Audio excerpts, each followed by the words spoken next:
Hello, everybody. Welcome to summery, swelteringly hot International Falls, Minnesota. We are live. That's right, we're live on Facebook and also on the radio with Radio Icebox, our streaming station.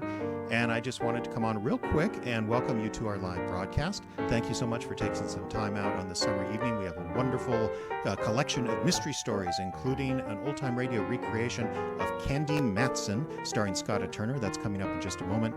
And, of course, the world premiere of a brand new episode of Lance Manley, Library Detective. That's coming up in just a little bit. But first, I wanted to give you a little bit of an idea behind what we're doing tonight. We are broadcasting live from our backyard in a screen tent because it's seriously like close to 90 degrees. The mosquitoes are out. It's Minnesota. The phones are ringing. So you might hear some extra noise. You might hear birds chirping or the kids across the alley playing in the pool. Whatever the case, it's a great deal of fun, and we're very, very happy to have you with us. Let me take a look here. There is Scotta, who is getting ready to perform our brand new player, Candy Matson. I do want to say, however, that this COVID-19 pandemic has hit us hard like everybody. And over the past few months, we have lost 2 live shows from which we hope to gain some financial consideration, as well as a major holiday fundraiser, and that was, of course, around the 4th of July. So this will be the only appeal tonight. Please consider going to our website, iceboxradio.org, and click on the support button to look at all the ways that you can possibly help the theater. We'd really, really appreciate it if you would consider doing that. So let me just adjust the volumes here, because this is the internet, not the radio. And now, without further ado, ladies and gentlemen, here is Candy Matson from the Icebox Radio Theater.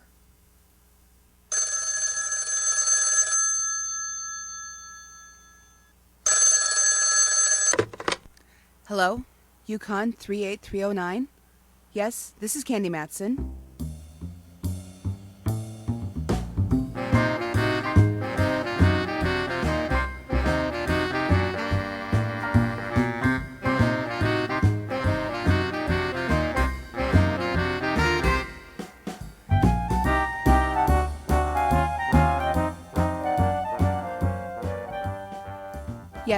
Yes, this is Candy Matson. Oh, Miss Matson, I've been trying to get in touch with you the past 2 days. I've been out of town. Who is this speaking? Mrs. Allison Gray. You may have heard of my husband? The famous industrialist? Who hasn't heard of him?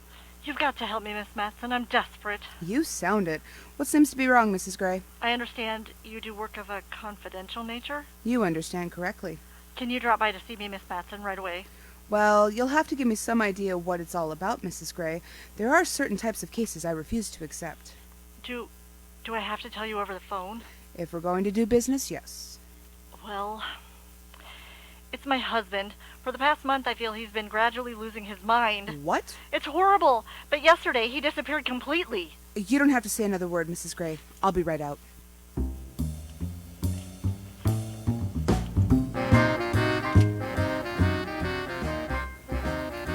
The Icebox Radio Theater presents Candy Matson, Yukon 38309.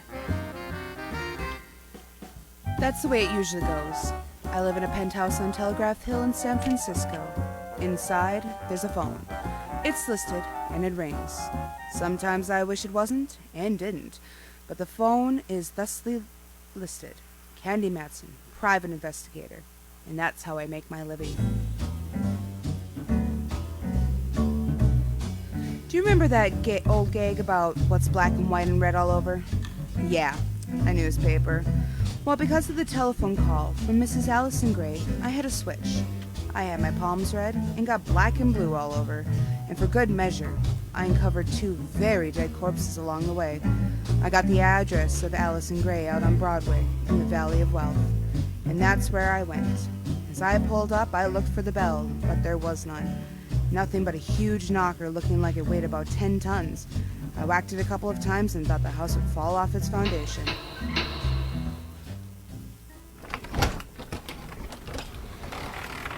Oui, mademoiselle? Oh, oui. Je rendez-vous avec Madame Gray, s'il vous plaît? Oh, tu parles français, mademoiselle? Oui, Lowell High School style. Entrez, si vous voulez. mademoiselle? Oui. Bonjour, n'est-ce pas? Oui. I bet you ran out before I do.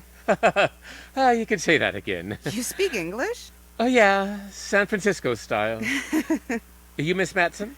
Yeah, that's right. Miss Gray's expecting you. You'll find her in the librairie. Oh, don't overdo it, Clyde. Say, what kind of place is this anyways? Oh, you'll find out. Go on in, please. Okay. Oh, Miss Matson. Yes, Mrs. Gray. Won't you come in? My, how attractive you are. I expected a severe type of woman. Sit down, won't you please? Thank you. You've got to help me, Miss Matson. My whole life has been turned into a phantasmagoria. That's a good word. Tell me more about the phantasmagoria. My husband and I have been married 30 years, and all that time he's been kind and considerate and generous. And with money yet. That makes him quite a man. But in business, he's just the opposite. He's ruthless, and I'm afraid he's made a good many enemies. I guess you have to be like that in business if you want to be successful, Mrs. Gray. I know of at least a half-dozen men who have been led into financial ruin because of my husband's operation. This all leads to... Just this. I believe that his business tactics finally began to prey on his mind. For the past month, he's looked as though he's suffering from shock or a concussion. Well, maybe that's it. No, Miss Matson, I was a nurse before I married Mr. Gray. I know the symptoms. My husband, I'm sure, is on the edge of a complete mental collapse if it hasn't happened already. Now, just how do I fit into this picture, Mrs. Gray? Find him, please, and then perhaps we can get to the root of all the trouble. I'd die if anything happened to him. You should know his habits. Can't you find him, Mrs. Gray? Can an amateur pianist do the work of a Rubinstein? No, Miss Matson. You're a professional sleuth. That's why I called you. Okay, you've got yourself a girl. As of now, I'm on the payroll. What's your fee, Miss Matson? $200 in advance, $50 a day plus expenses. That sounds reasonable. I'll make out a check for you right away. Fine. Hello, Auntie. I've just... excuse me. I didn't know you had company. Perfectly all right, Robert. May I present my nephew, Robert Warnicke. Robert, this is Miss Candy Matson. How do you do? Delighted to know you. Matson, eh? That name's familiar. Are you a lady reporter of some sort?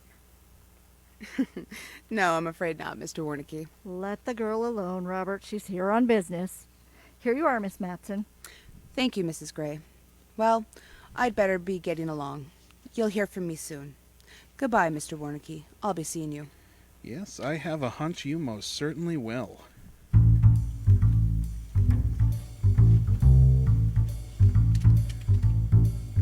I left the house and got into my car, and as I drove along, I did some thinking.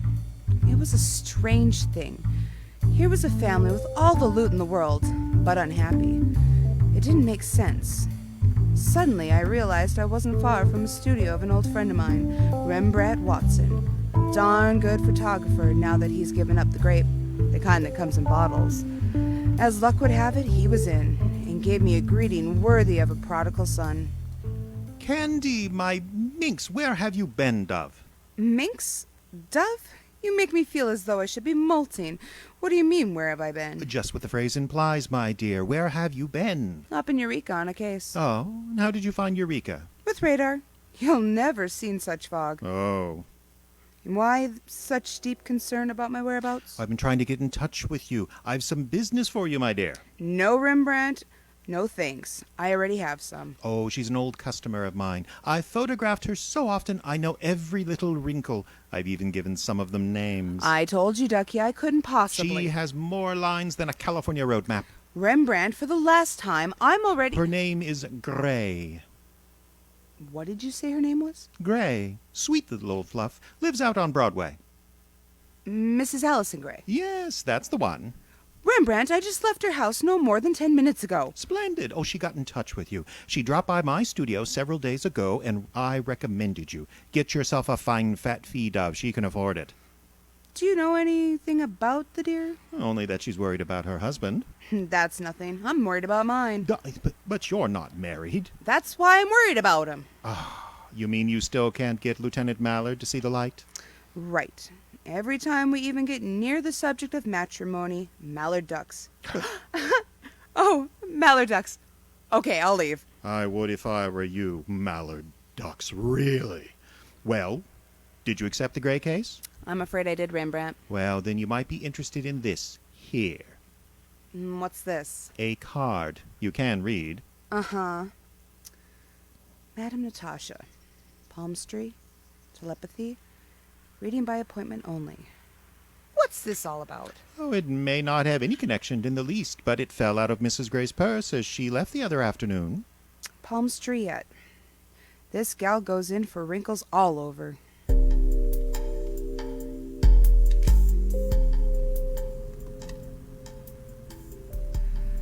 Rembrandt might sound as though he has bird gravel for brains, but he's been around me long enough to know a lead when he sees one. So I took the card and left. I cut over to Union and down to Kearny Street, and then the Hall of Justice on the corner of Washington. That's where my boy Mallard hangs his hat. Lieutenant Ray Mallard of San Francisco Homicide. A wonderful guy if only he'd swap stars. The one pinned on his cap for the ones up in the sky. Well, bust my rank and call me patrolman if it isn't Candy. Hi, you beautiful thing, you. What have you been doing? Sniffing too much sulfur and molasses? No, just merely stating the truth. Gee, you look swell, Candy. Well, in that case, no comment. I'd better quit while I'm ahead. Well, Flatfoot, what's new? Nothing. Absolutely nothing. I'm liable to lose my job. In the last 24 hours, there's been only one crime reported. Some kid had his bike stolen. Hey, you can tell me, Mallard. Was it an inside job? I don't know. We don't have anything to go on. But give us another 2 days and we can bust this bike heist wide open. Good for you, laddie boy. Now shift your cigar and listen to me. Okay. Got something? Not sure? Could be. Ever hear of a lady swami named Madam Natasha? Crystal gazing done cheap? Or does she make like Conan Doyle? Out on Buchanan, near Jackson. You know her real name? Nope. Well, I can't help you then. As long as they keep the crystal gazing down to a soft stare and a low murmur, we don't bother them. Oh well, I just thought I'd ask. You know anything about an Allison Gray? Allison Gray. Sure. Charming character. Whole department knows about them. Nothing we can do about it. So... Yeah, so. The biggest crook this side of Jesse James. Jesse did it with a gun. This joker does it with pen and ink. Oh, very neat and orderly. Can't get a thing on him. A happy chappy, eh? Very happy. He's got more guys who hate his... He's very unpopular. Nobody likes him. His wife does. She loves him. Well, that's what wives are for. And that's what I keep telling you. Now, how did I walk into that one? Mallard picked up a sheet of paper and threw them at me. It seems I'd scored a point. I ducked out, got into my car, and drove up to my place. I had some phoning to do, and I wanted to do it fast. 3, 8, 6, 2...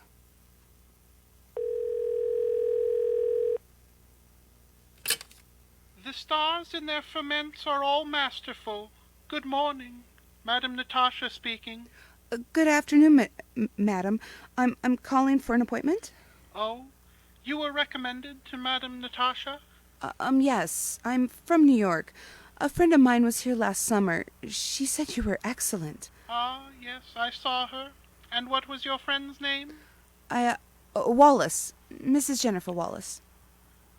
I do not seem to recall the name of Wallace. And you are? Ross. Betsy Ross. Ross. Very well. I can give you a sitting at 9 o'clock this evening, Miss Ross. I'd like to bring a friend along with me, if I might. Mr. Turner? That's a bit out of the ordinary, Miss Ross, but the stars decree. Very well. I will see you both.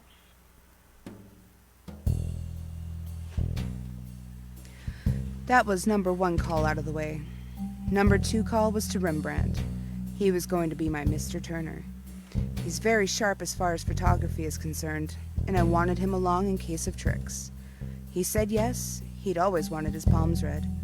So I told him I'd pick him up about 8:30, and I fixed dinner, showered, and got into an outfit that made me look as mousy as possible. With no makeup or lipstick, In a pull-down hat with a dumpy old gown, I achieved the desired effect. Then I got into the car and went over to Rembrandt's place. I beg your... No subscriptions, thank you. I'm not sending any more boys through college. Oh, you're a woman, I think. I'm not only a woman, Rembrandt. I'm Candy. Heavens preserve us. Did someone throw acid on you or something? No, this is my costume. Halloween isn't until next month, Candy. I know, but the spooks are here. We're going to see them this evening. Perhaps so, but the way you look, it's just a matter of who scares whom. Candy, you look hideous. Well, good. That's just the way I want it. What's the idea, Duff? I don't get it. Some of these fortune tellers are real smart cookies, Rembrandt. For obvious reason, I don't want the gal to know who I am. Well, rest assured she won't. Not the way you look. Am I that convincing, Ducky? Dear, if I didn't know better, I'd swear you just stepped off the pickle boat. Fine, that's just what I wanted to hear. Come on, Rembrandt. It's time for us to peek into our futures.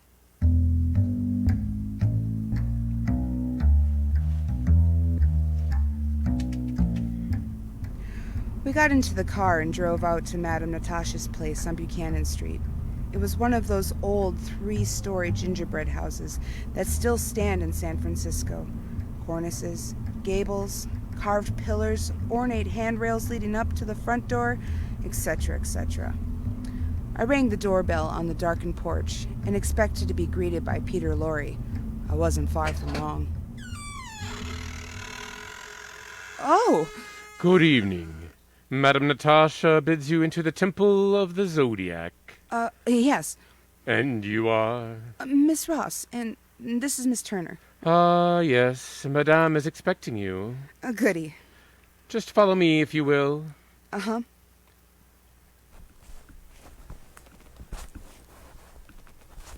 Here we are. This door here. You will be seated, please. A few words of instruction. Madame will be here shortly. At first, do not speak to her. She has been in touch with the outer world in preparation of your visit.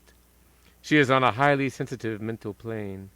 Any extraneous noise could cause her great harm. You will remain where you are. Madame will sit at that table over there. She will address you. Once having done so, you may talk to her. In low tones, please. Is this clear? Yes. Very well. I shall leave you alone. Remember, let Madame Natasha speak first.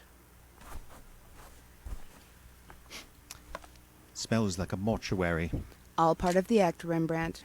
The aroma of flowers, appetizing to the supernatural. I can't understand why we are here, Candy. Well, I've got to start somewhere, Rembrandt. This is the only thing I have to go on. Oh, dear.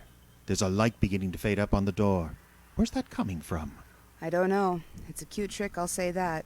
Be quiet. I think it's Madame's entrance cue. Yeah, here she comes. You are gathered on the threshold of 3 powerful forces, the past, the present, and the future. Prepare to travel with me through these 3 elements. The lady's name is Ross, the gentleman's Turner. That is right, is it not? You may speak. That is correct. Yes.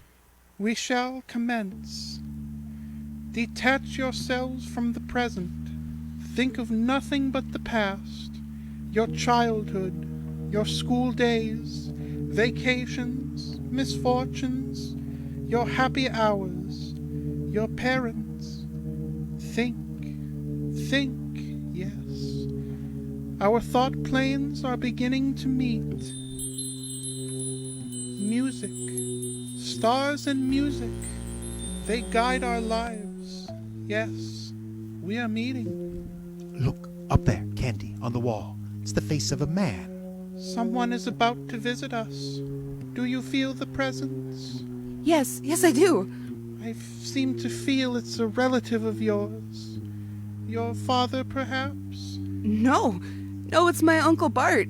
He used to take me boating. Yes, Uncle Bart. Now I know. My word, this is better than home movies. Please, don't! No, don't, please! Fool! What? What did you say? Your friend here, he is a scoffer.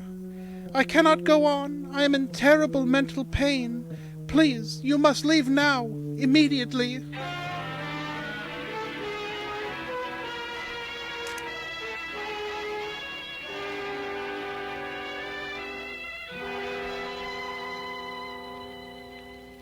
We'll be back with Candy Matson in just a moment, but first, here's an important message to all of our friends right here in International Falls. Bob! Bob, where are you? In the workshop, sweetie. What's wrong? We have a problem. What is it? I finished Netflix. You what? I finished Netflix. There's nothing left to watch. Well, what about Hulu and Amazon Prime? Done with those weeks ago. What are we going to do, Bob? How did you finish Netflix? I don't know. I had all those Zoom meetings, and I just kept a window open and the sound down. I never thought it would come to this, but Bob, I think we need to go out.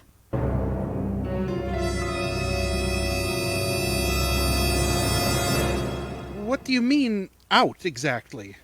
I don't know. I just think we need to get out of this house, or we'll go stir crazy. Without Netflix? Without Netflix, right. Well, what about a drive-in movie? But they closed the drive-in years ago. Oh, but thanks to the good folks at iFalls Nice, drive-in movies live again with weekly shows in the high school parking lot. Why, there's one tonight, starting around 9:30 or whenever it gets dark. Cost is just $10 a car. Oh, come on, Bob. The movies are nothing without popcorn. They've got you covered, Gloria. Cine 5 will be there to safely provide concessions, including that strangely addictive popcorn.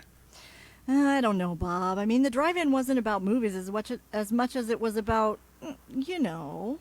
You know? Yeah, you know. You and your date, alone in a car, you know. You don't think our relationship could use a little, you know? In public? In our Honda? Not without a little inspiration. Inspiration, huh? Well, how about 80s vintage Kevin Costner starring in Field of Dreams? Look at the car keys! iFalls Nice presents drive-in movies at Falls High School parking lot. Lot opens at 8:30, show starts at 9:30. $10 per car admission. Tonight, Kevin Costner stars in the Academy Award-winning film Field of Dreams. Finish listening to our show, then head to the movies. And now we return to Candy Matson.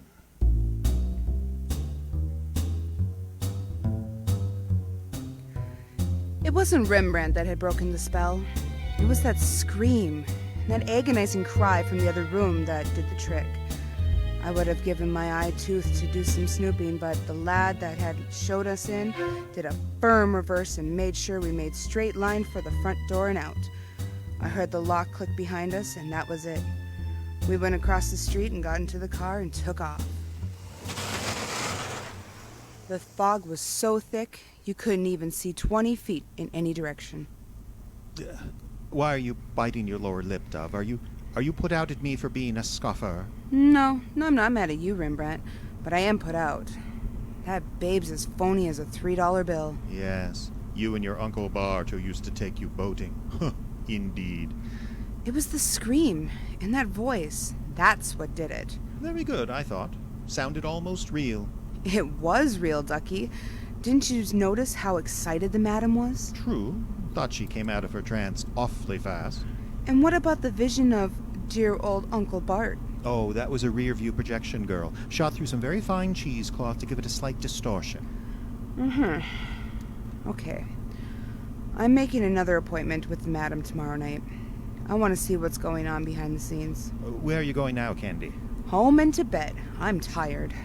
Well, let me out at Van Ness Avenue. I'm dickering with a man for a used car. Oh, well, I'll take you there. What's the place? Diogenes Anderson, the swapping Swede. Rembrandt got out at the used car lot, and I went home and had a good night's sleep.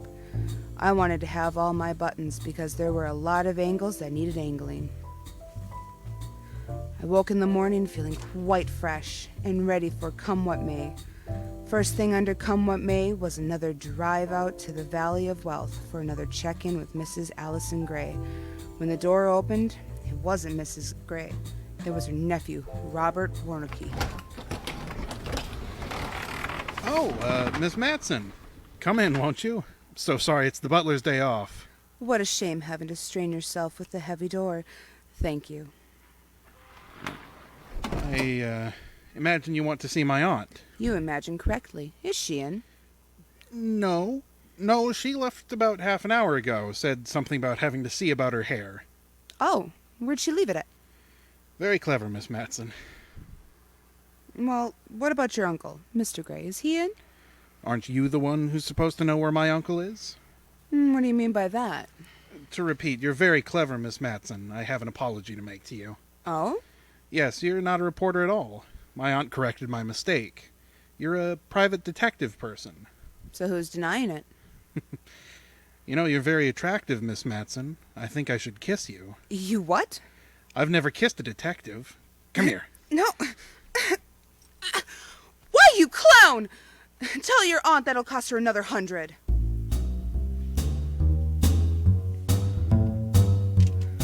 I was so mad I think I boiled over and out the door. I think I drove all the way home and low on 40 miles an hour. I dashed upstairs to my penthouse and scrubbed my face 3 times. Then I got to thinking on how the character looked after he'd kissed me. Lipstick all over his mouth, and I started to laugh. Then I stopped laughing. It may have been the most nauseating kiss that man ever bestowed on maid, but it certainly stopped me cold. I went over to the phone and called Madame Natasha's Temple of Zodiac. The stars in their firmament are all masterful.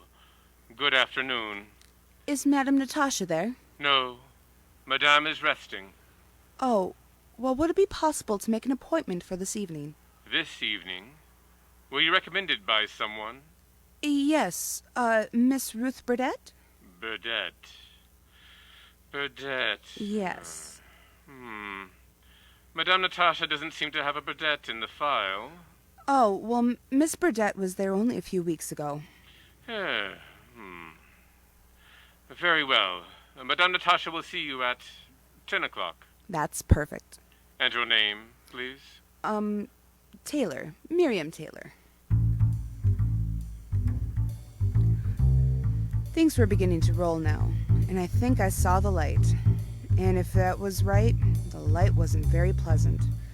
This time, I didn't go as the mousy little character. I went as myself. I got into the car and drove out to the Temple of Zodiac. If it was dark the night before, it was even darker now, and I couldn't help shivering a bit. I checked my purse, and there it was, my little 32, and I felt better. I went up the steps and rang. And was shown in by the same gent. He didn't bat an eye, so I knew he didn't recognize. I went through the same briefing about not talking to Madame until she speaks first, so on and so forth, and the man left. After a moment or two, so did I, down the hall. Then I found the staircase and rambled up in the semi-darkness. 3 rooms on the 2nd floor, none of them disclosing a thing. Besides, I remember the agonizing voice that had cried out, "No, no, please don't," had seemed to come from farther on. I went up another flight to the 3rd floor and opened the first door. Nothing. Then kitty corner and another door. Still nothing. But on the 3rd door, I could see them in the darkness. 2 bodies arranged side by side. I went over and lit a match. And there they were, the bodies of Mrs. Allison Gray, and who must have obviously been her husband, Mr. Gray. Very cold and very dead. You seem to have found something, Miss Taylor. Yeah, they look quite natural, don't they? Madame Natasha is here. She is highly displeased with you. I bet. Howdy, madam. Miss Taylor appears to be the curious type. You're out of character, Mr. Warnicke. You'd look better without the wig. I said you were clever, Miss Matson. Perhaps too clever. Quick, Walter, get her! Oh, no you don't! You missed, you fool! Shoot again! Candy! For Pete's sake, Rembrandt! Are you all right, Dove? I'm okay. Bullet in the arm, that's all. What on earth? Where did you come from? We were in the room downstairs when we saw you pussyfooting by, so we followed. We? Yes, Diogenes Anderson and I. The swapping Swede? What were you two doing out Well, here? Candy girl, how naive you are at times. You told me you were coming back here tonight. You didn't include me in your plan, so that meant you were coming alone. Knowing your propensity for getting into trouble, I felt it incumbent upon me to enlist the aid of my friend Diogenes and come to your assistance. Well, bully of you, Rembrandt. I'm glad you did. What did you fellas do to these rats? As we followed you two up the stairs, we implemented ourselves with 2 sturdy chairs. Then it happened. They fired. You dashed past us, and when they came abreast of us, we simply lowered the boom. Diogenes on one side, I on the other, and oh, my word. We really tagged them, I fear. Well, I wouldn't worry about it. They've been working overtime. They could use a little deep sleep.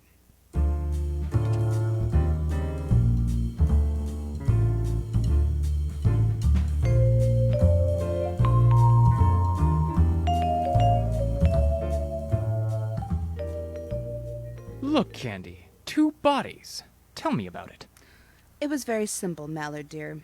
This nephew of Mrs. Gray had, at one time, been a ham, a female impersonator in vaudeville. So last year he decided to try and convince his uncle, Mr. Gray, that his days were shortening and he had to atone for his wicked life. And how'd he go about that? By telling his uncle to visit a fortune-teller. And by very strange coincidence, the fortune-teller is the nephew, Robert Warnicki. That's right, the impersonator. He told his uncle, and I quote, that he should give all of his money away to charities before he died. And Gray went for that gag? Sure. Did you ever know a man like that didn't want to repent before passing on? It was a cinch. But all the charities were phonies, and all the checks came right back to Robert Warnicki. Well, I don't know that Warnicki had to go so far as to bump off his uncle and aunt. Did they catch wise to his racket? And that's it exactly, Mallard. He was in so deep he might as well go all the way and eliminate them. Yeah, I see. You see, the uncle, in the first blush of being a grade-A philanthropist, never questioned the charities which Warnicki suggested. Makes sense. About a month ago, he started wondering and snooping, and he learned there was no charities. He was like a wild man. That's what made Mrs. Gray think her husband was losing her mind. Well, if I had lost that much money in a swindle, I'd have acted crazy too. Yeah, I'll bet. Well, the uncle started following Warnicki's movements and learned that Warnicki was also Madame Natasha. Warnicki caught wise that his uncle had caught wise. He forced him into the house on Buchanan. Now, he was frightened. He did not know how much his aunt knew. So he went back to the Gray's place, told his aunt he had a tip as to where his uncle was. Naturally, she went along with him. She was still up in the room with her dead husband the first night Rembrandt and I were downstairs at Warnicki's Madame Natasha act. It was Mrs. Gray's voice I heard cry, "No, no, please don't." She heard our voices downstairs and tried to make a break for it. Warnicki's goon boy grabbed her just in time, and when we left, they did away with her too. A very unpretty mess. How did you first tip to Warnicki, Candy? When he kissed me. When he what? Sure, he kissed me. I do appeal to some men. And he kissed me hard enough for some of my lipstick to rub off. When I got home, I remembered how he looked with lipstick on his mouth. All I had to do was mentally put a wig on the Joker, and voila, Madame Natasha. I'll be darned. Yeah.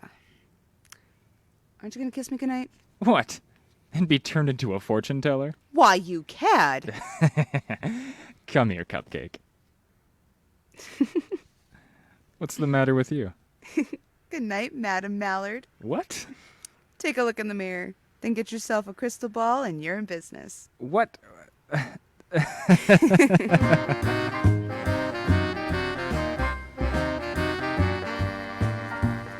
This has been Icebox Radio Theater's production of Candy Matson, The Allison Gray Case, starring Scotta Turner as Candy Matson, Beth Nelson as Mrs. Gray, Jeffrey Adams as Rembrandt, Jim Yunt as the butler, and Watson, Caleb Silvers as Mallard, and Justin Kapla as Richard and Madame Natasha.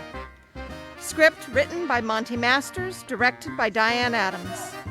Sound effects by Jeffrey Adams. Music by Kevin McLeod, at incompetech.com, licensed under Creative Commons by Attribution 3.0. See show notes for a complete song list. This program copyright 2020 by the Icebox Radio Theater, which is solely responsible for its content. And that's the first part of our program. We're going to have a short break now, and we will be back with Lance Manley, Library Detective.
Too Bright, the only booklight that's guaranteed to blind your enemies, presents Lance Manley, Library Detective.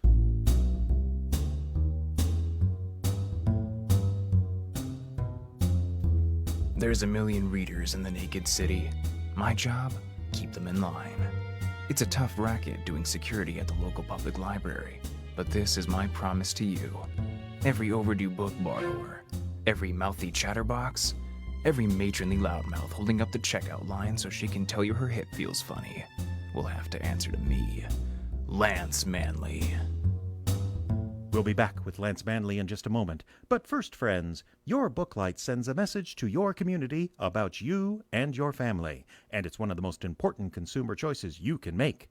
You can either be Mr. Soft Soap, the ineffectual character who bothers and is noticed by absolutely nobody, or you can be a man of purpose, a man of action, a Too Bright man.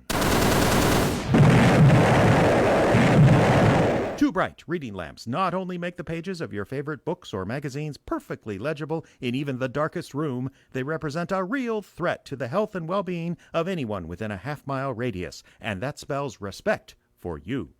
So send a message to your community. This household is a Too Bright household. Don't f*** with us. And now, Lance Manley, Library Detective.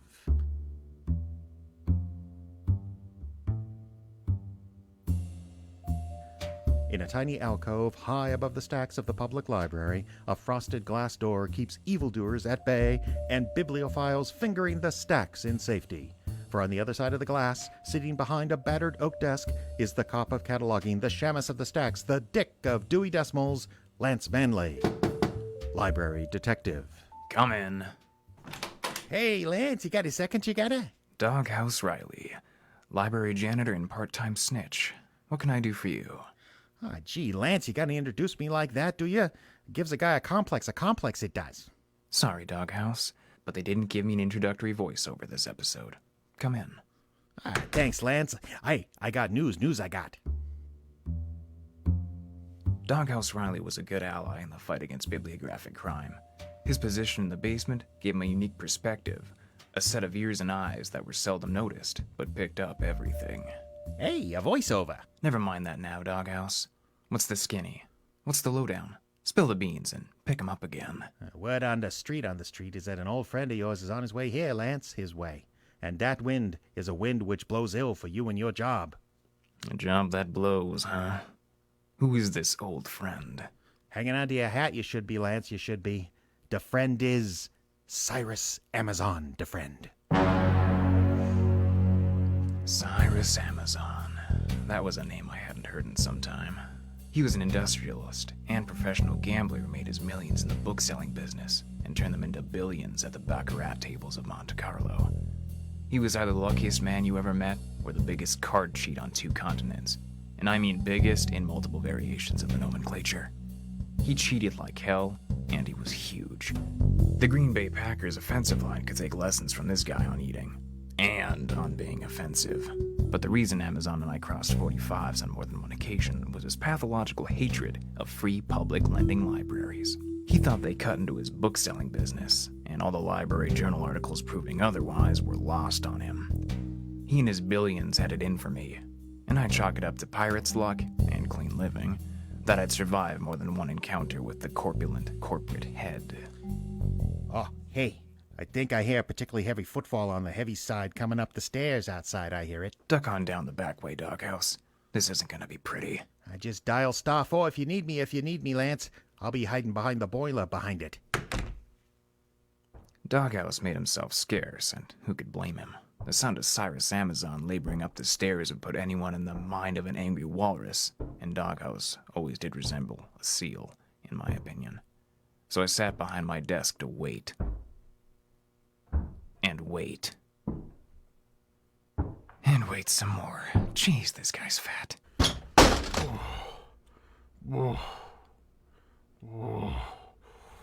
My door burst open, and there he stood, all 6 foot, 400 pounds of him.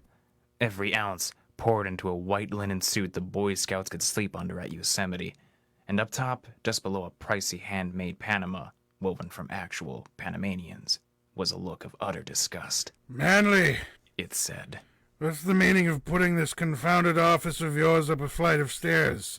Were there no rooms on the ground floor? Sorry, Amazon, we keep books on the ground floor. Books the public can check out, you know, for free. Communist fiddle-faddle. Bah! That's why you come all the way up my stairs, that tired old line? Of course not. I have business to discuss with you. Well, in that case, sit down before you fall down, Amazon. You look all in. It's to my eternal torment that I must admit you're right, Manley. Never heard you use those words in that order before. Take the good chair. You jest, sir.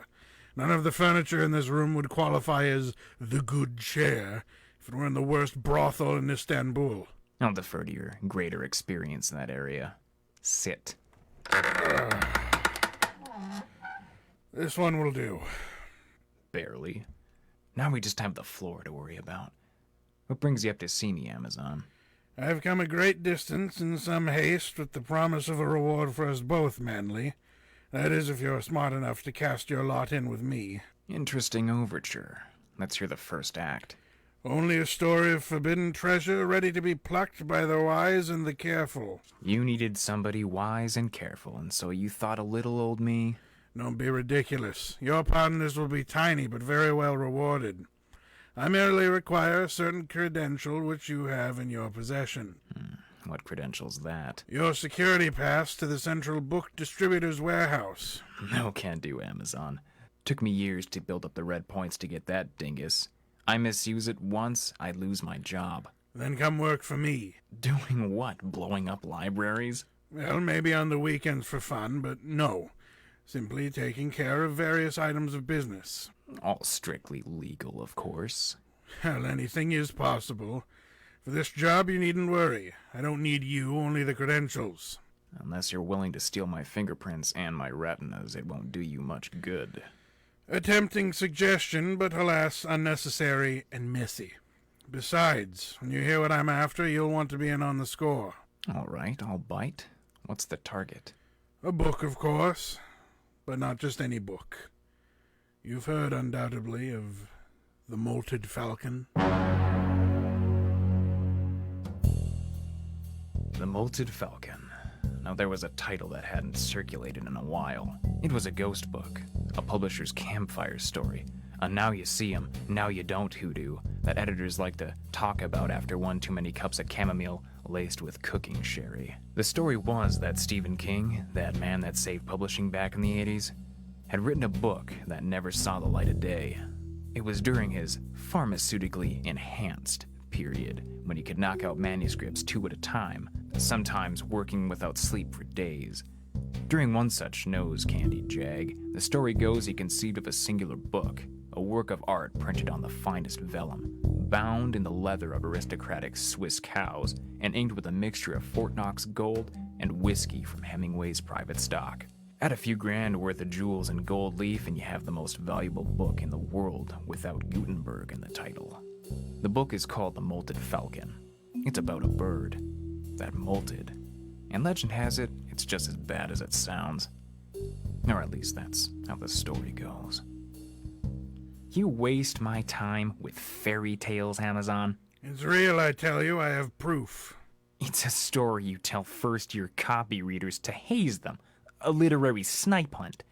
If I had a nickel for every trainee tech who was sent to find the molted falcon in the stacks, Every legend grows from an acorn of fact, Manley.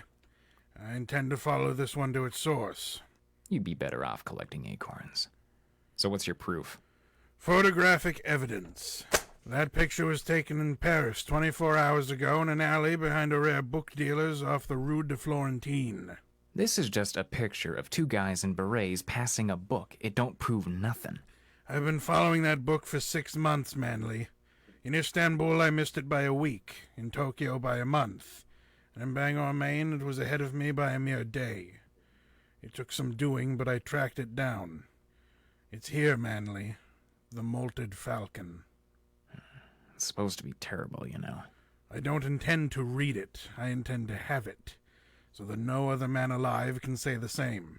And it doesn't bother you at all that the book in the photo appears to have a basic black library binding, and not a jewel-encrusted gold leaf. treasure. It acquired that black cover in Sydney, kind of camouflage, so that all but the most knowledgeable bibliophile could be holding it in his hands and not recognize its value. Indeed, that ruse was the only reason it slipped through my fingers and continued on to Tokyo. You must not have been holding it in your hands then. Be that as it may, you can be assured, Manley, that's the book. All right, Amazon. I'll probably regret this, but I'll play your game, with just one house rule of my own. Truth was, I was soft in the head for trusting Amazon as far as me and 4 other guys could throw him, but I had to admit, the chance to see such a rare legend as the Melted Falcon was probably too great for me to pass up. So I took out stupidity insurance in the form of the 38 from my lower desk drawer and headed back to my Coldwater flat to wait. 4 hours and 3 bourbons later, the sun had set and the time had come to head to the distribution center. It was a quiet place at night, quiet as a writer's dreams when she finally gets that line of dialogue or description just right. There was no sign of life around the main door, so I headed out back to the shipping entrance. A retinal scan later and I was inside. The smell of books hung heavy on the air, like the words of all the generations were looking down, judging me for what I was about to do. But Amazon's instructions had been explicit. I was to go to a back shelf in the Christian romance section, move a gross weight of Janet Oki, then look for a loose floorboard with the word Beckley written on it in red pencil. A few minutes work, and I found the board I was looking for. Lifting that board gave me the chills. I made like Howard Carter and reached into the hole beneath the floorboard and took hold of what felt like a standard heavy cellophane book cover. I pulled out my hand, and there it was, a black hardcover book that felt to be about 700 pages, on the low end for a tome of King's 80s output, but still within the realm of possibility. I sized it up. Even though it looked like a normal book, my head swam with possibilities. My mouth filled with cotton and my palms grew sweaty. All I had to do was open to the first leaf to know for sure if this mythical book was absolutely on the level. I reached down and grabbed the front cover. I lifted it slowly, when suddenly, the shots sounded like they came from a balcony high above me. I was being assaulted from the theology section, so I tucked the book under my arm and ran. Something stank to high heaven. Amazon's plan was for me to grab the book, meet him out in the parking lot, then make the exchange. Problem was, Amazon was a no-show, and I quickly deduced that an old heap was on my tail. I swerved into the hills and lost him on the switchbacks, then headed straight for the public. I was pretty sure I'd lost my tail by the time I opened my office door. I should have known better. Hold it right there, Manley. Amazon. I should have known your offer was too good to be true. Whatever do you mean, Manley? It was most sincere. Flick on the lights and see.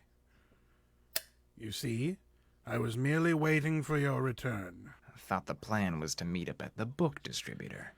I was unavoidably detained. And the gun cell, what tried to plug me in the trade paperbacks? Why, whatever do you mean, Lance? I had no idea you had any trouble. Sure. Is that under your arm, That's the book. Is it genuine? Haven't had a chance to look. Been busy. Hand it over, man. I've been searching for 10 years. And you can search for 10 more, Amazon. Unless, of course, you have my fee. Yes.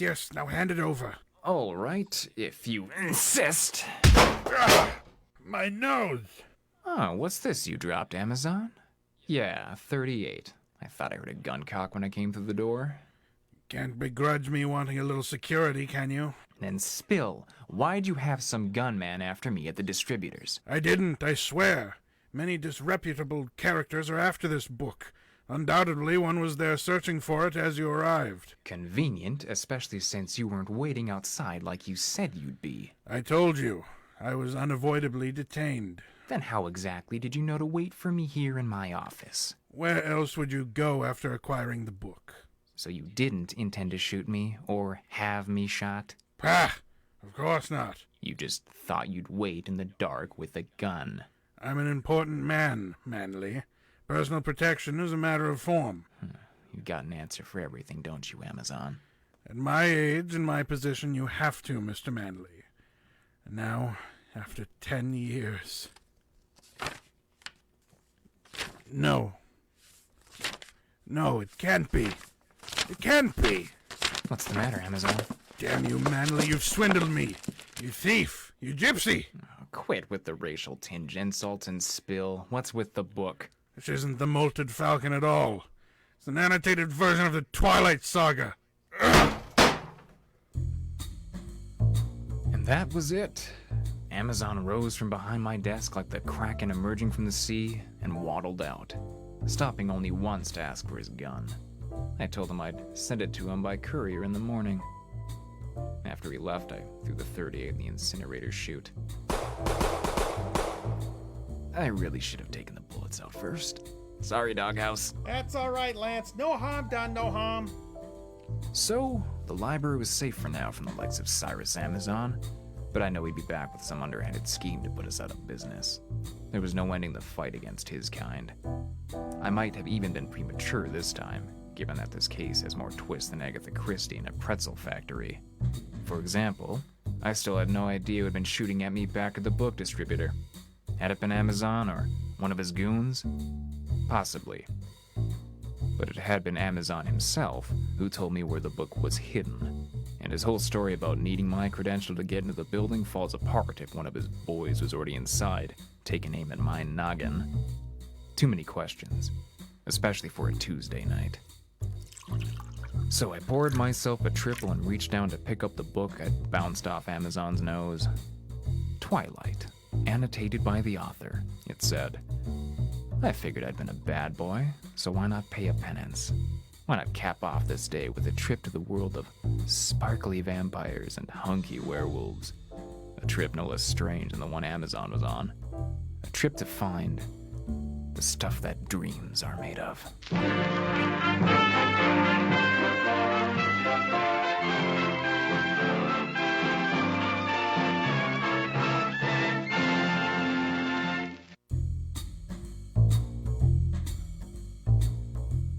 This has been Lance Manley, Library Detective, The Case of the Molted Falcon. Starring Caleb Silvers as Lance Manley. Jeffrey Adams was Doghouse Riley. And Justin Kapla played Cyrus Amazon. Characters created by the Funny in a Small Town crew with inspiration from Thomas Perkins. Script and sound design by Jeffrey Adams. The music for this episode provided by the wonderful Kevin MacLeod at Incompetech.com. Licensed under Creative Commons by Attribution 3.0 for the following songs: Fast Talkin', Hot Pursuit, Walking Along, and Hard Boiled. This program copyright 2020 by the Icebox Radio Theater, which is solely responsible for its content. Learn more at iceboxradio.org. Well, I hope you enjoyed that presentation of Lance Manley, Library Detective, starring Caleb Silvers. That does it for our show tonight. Thank you very much for joining us. Again, it was just a chance to do some live theater in this very, very difficult time. Once again, our website, of course, is iceboxradio.org. And we invite you to go there and check out all the podcasts we have, various genres, as well as the support page where you could possibly join our Patreon or our member or become a member, and you can help us make decisions on what plays to do. And also, if you go right now, we are in the middle of voting for the Frosty Awards, where we reward the best actors and best actresses for the past year, and that's a very exciting thing to participate in. Thank you so much for listening today. Until next time, this is Jeff saying thanks for the download and reminding you to keep listening.